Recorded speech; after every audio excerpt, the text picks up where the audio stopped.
Copa আমেরিকায় Argentina ও কলম্বিয়ার দ্বৈরথ বেশ পূর্ণ। সেই পূর্ণ দ্বৈরথকে নতুন করে লেখাতে এবারের কোপার ফাইনালে খেলছে লাতিনের শক্তিশালী এই দুই দল। শক্তির বিচারে আর্জেন্টিনা কিছুটা এগিয়ে থাকলেও সমসাময়িক পারফরমেন্সে কলম্বিয়া বেশ এগিয়ে। টানা ২৮ ম্যাচ অপরাজিত থেকে ফাইনালে উঠেছে কলম্বিয়ানরা। দু দলের মুখোমুখি লড়াইয়ে অবশ্য আর্জেন্টিনা যোজন এগিয়ে। কলম্বিয়া ও আর্জেন্টিনা ৪২ বার একে অন্যের মুখোমুখি হয়েছে, যেখানে আর্জেন্টিনা জিতেছে ২৫ ম্যাচে ও কলম্বিয়া জিতেছে ৯ ম্যাচে। বাকি ৮টি ম্যাচ ড্র হয়েছে। কোপা আমেরিকাতেও দুই দলের পরিসংখ্যান কথা বলছে আর্জেন্টিনার পক্ষেই। কোপা আমেরিকায় এখন পর্যন্ত ১৫ বার কলম্বিয়ার বিপক্ষে খেলে ৯ বারই জয়ের মুখ দেখেছে আর্জেন্টিনা।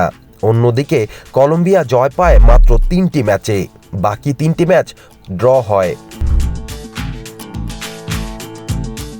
জয়ের ব্যবধান নিয়ে বিবেচনা করলে এই কোপা আমেরিকাতেই আর্জেন্টিনার কাছে নিজেদের ইতিহাসের প্রথম ম্যাচে ১৯৪৫ সালে ৯-১ গোলের ব্যবধানে হেরেছিল কলম্বিয়ানরা, যা এখন পর্যন্ত কলম্বিয়ার বিপক্ষে আর্জেন্টিনার সবচেয়ে বড় ব্যবধানের জয়ের রেকর্ড।